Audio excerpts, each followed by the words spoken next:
Hello বন্ধুরা, আশা করি সবাই ভালো আছেন। বাংলাদেশে আজকে বিশ্বকাপের প্রথম ম্যাচটি বাংলাদেশ জয় দিয়ে শুরু করলেন। বাংলাদেশ টিমকে অভিনন্দন আমাদের তরফ থেকে। উল্লেখ্য যে শ্রীলঙ্কা প্রথমে ব্যাট করে তারা নির্ধারিত 20 ওভারে 9 উইকেট হারিয়ে 125 রান করেন। বাংলাদেশের অসাধারণ বোলিং করেন রিশাদ হোসেন সহ বোলিং ইউনিটের সবাই। বাংলাদেশের অসাধারণ বোলিং তোপের ফলে তারা বেশি দূর এগোতে পারেনি শ্রীলঙ্কার ব্যাটসম্যানরা।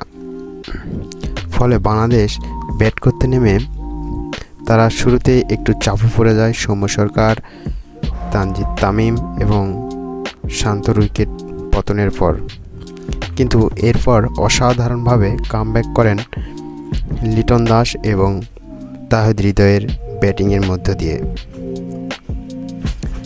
লিটন দাস এই ম্যাচে তিনি রান পেয়েছেন। তিনি অভিজ্ঞ প্লেয়ার এবং অভিজ্ঞদের উপর বিশ্বকাপে ভরসা করা উচিত।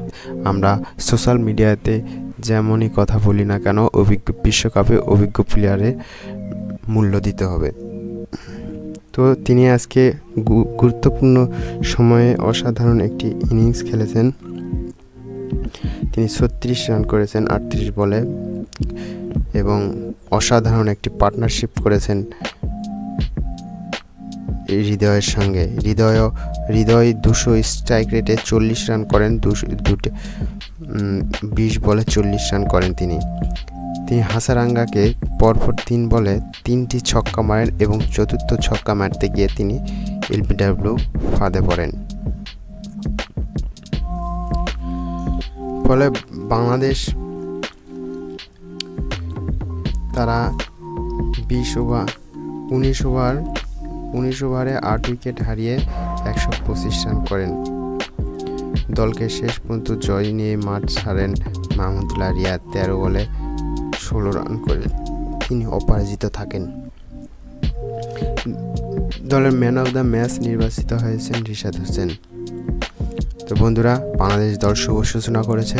সবাই দোয়া করুন বাংলাদেশ টিমের জন্য, পরবর্তী ম্যাচ যেন আমরা আরও ভালোভাবে জিতি এবং সমালোচনা কম করি। সবাইকে ধন্যবাদ।